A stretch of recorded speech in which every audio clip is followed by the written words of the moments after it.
15 de julho, sim, hoje, é o Dia do Homem. A data serve para reforçar os cuidados de saúde masculina. Esta atenção ganha mais importância ainda em tempos de pandemia.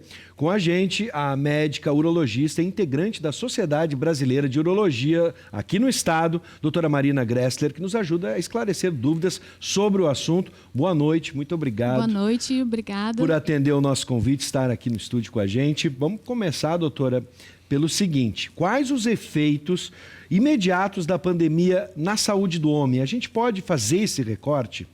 Pode sim, os efeitos são inúmeros, né? Mas o que chama atenção para a gente gente pode dividir em socioemocional, econômico, né? E da saúde em si, né? Socioemocional é muito importante porque em 2016 foram 62 mil casos de suicídio. Então, essa pandemia é muito grave no sentido que causa muita ansiedade, muita depressão e a tendência de aumentar esse número de casos, né? O paciente ficou isolado, né? E tende a prejudicar a sua doença mental.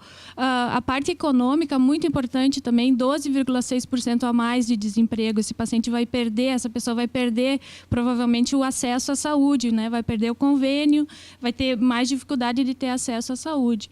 E também, como está tendo deslocamento de leito e de profissional para trabalhar com o Covid, esse profissional que antes estava trabalhando como cardiologista, como pneumologista, agora está tratando o paciente que tem infecção.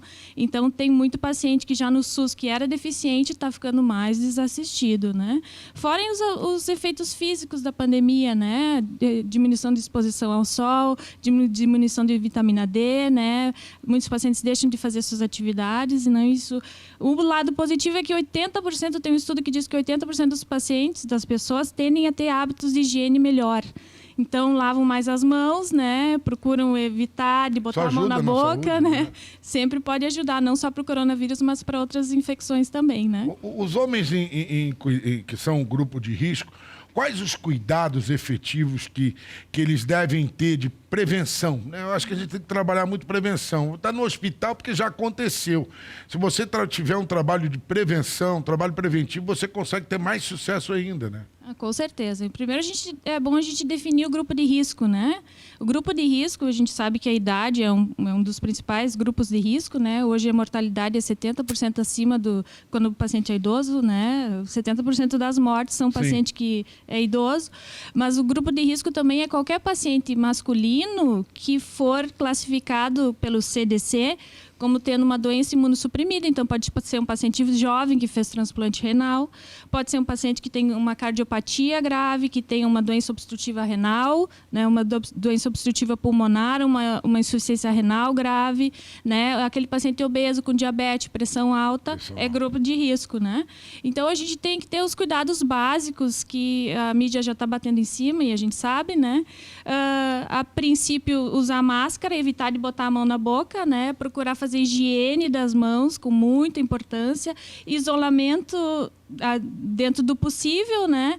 Quando for conviver com alguém 2 metros de distância, né? A gente sabe que as gotículas agora tem um estudo que diz que tem tendência de ficar mais tempo ainda no ambiente do que a gente imagina, né? Quanto mais frio, mais tempo ela fica no ambiente e acaba se propagando mais. E como o vírus é muito pequenininho, né? Ela fica na partícula pequenininha, né? Então, assim, o espirro é 200 milhões, a fala é um pouquinho menos de gotículas, né? Sim. Então, tem que ter esses cuidados que são básicos, né? E dentro do possível, se tu tem condições, fica em casa, fica isolado, procura se manter ativo, mas em casa, né? Doutora, tu disseste há pouco que alguns profissionais estão sendo requisitados para tratar, para combater a pandemia, tratar os pacientes, e acabam outras áreas ficando sem a mesma assistência. Estou pensando agora naquele paciente de câncer, e em específico, no caso do homem, o câncer de próstata, por exemplo. A importância da continuidade do tratamento e se de alguma forma isso pode afetar, trazendo a descontinuidade para alguns pacientes. Ótimo, é uma excelente pergunta. Eu vou te traçar um paralelo com a epidemia de ebola que teve em 2014. Foram em torno de 12 mil mortes na época, né? Mas os médicos eram vistos como os mensageiros da má notícia, porque era tão contaminante, né, e tão grave, que as pessoas deixaram de procurar ajuda.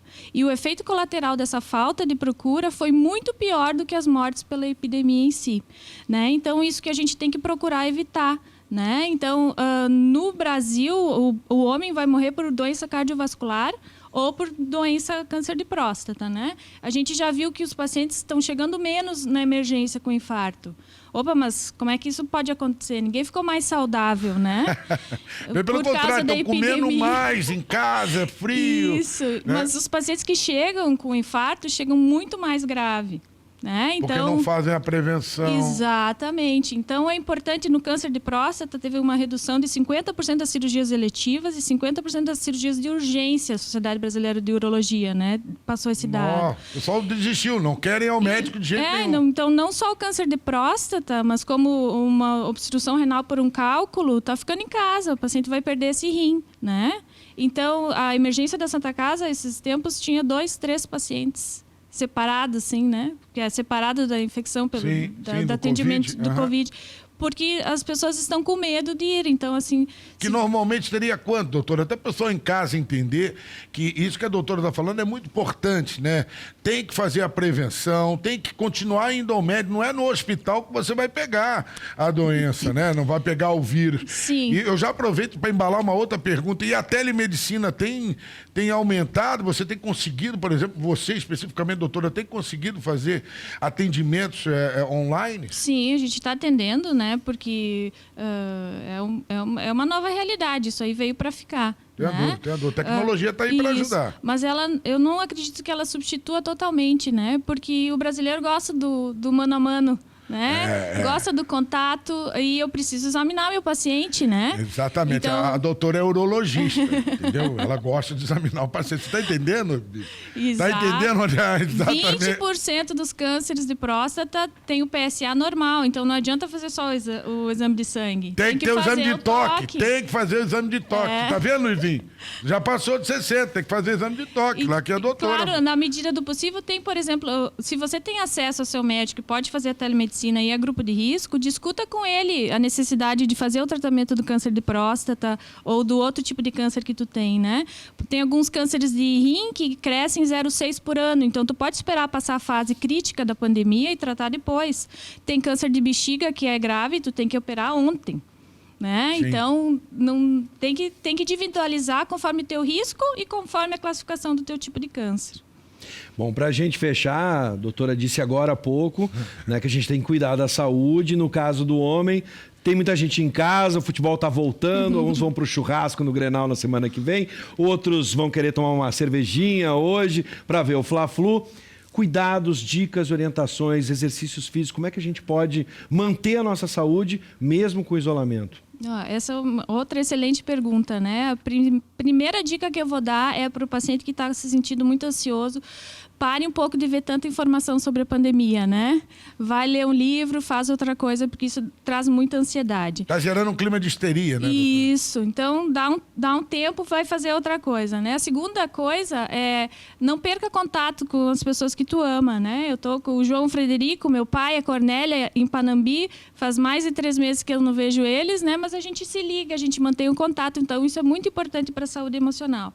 Procurar manter uma rotina, né? Dentro do possível, acordar no horário e dormir no mesmo horário, ter uma qualidade de sono, né? Isso é muito importante. Se alimentar de forma adequada. Tem um estudo que mostra que tem muitas pessoas que melhoraram a sua qualidade de dieta e melhoraram seus exercícios físicos por causa da pandemia. Então, não é todo mundo que jogou para as cordas, né? Sim. Então, essas dicas e parar de fumar, né? Se o paciente que é fumante, é 14% mais chance de ser mais grave a infecção por Covid. Então, se você conseguir parar de fumar na pandemia, durante a pandemia, pode ganhar um prêmio, né? Porque vai ter menos chance de ter uma infecção grave pelo Covid se você se contaminar, né? Não tenha dúvida. Doutora Marina, muito obrigado pela sua participação. É um prazer. Ao vivo aqui muito com a obrigada. gente, informando um tema importante, principalmente para você que está em casa, para dizer para você, ó, a prevenção é muito melhor do que você depois chegar no hospital ali já quase sem nada para fazer, porque né? Se cuidando, tu não vai cuidar só das tuas doenças de base, né? Todas as doenças de base vão também ser fatores de risco para a infecção grave pelo Covid, Baixa né? a tua imunidade, você acaba contraindo. Tudo, né? Se tem doença cardíaca grave, tu vai ter infecção grave pelo Covid. Obrigado, doutora Marina. Uma boa tarde. Muito obrigado por estar ao vivo com a gente.